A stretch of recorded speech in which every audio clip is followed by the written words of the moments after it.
Huyu kuzikwa hapa ilikuwa ni kama heshima kubwa aliyopewa.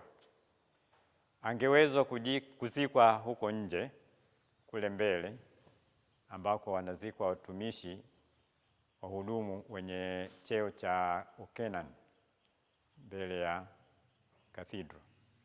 Lakini huyu kulikuwa na mazungumzo makali kidogo. Kulikuwepo na mzee mmoja Akida ambaye alikuwa ni mtawala wa mwambao, chifu. Kwa hivi yeye pia aliungana na wahudumu, maaskofu, wachungaji kwamba huyu amefanya kazi kubwa sana huko Unyanja.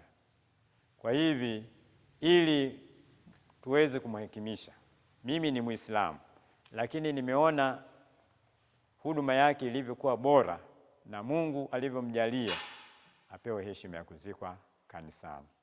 Kwa hivi walikubaliana akapewa heshima ya kuweza kuzikwa hapa. Na hata hivi kutokana na huduma yake na kazi zake alizozifanya, yeye alipewa kuwa mtakatifu mmojawapo.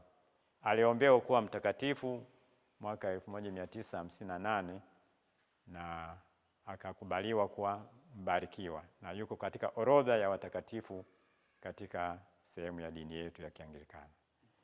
Na kumbukumbu yake inakuwa hapo tarehe 11 mwezi wa 10 kila mwaka, kumkumbuka yeye kama mfadhili wa maeneo yetu ya Nyasa nzima.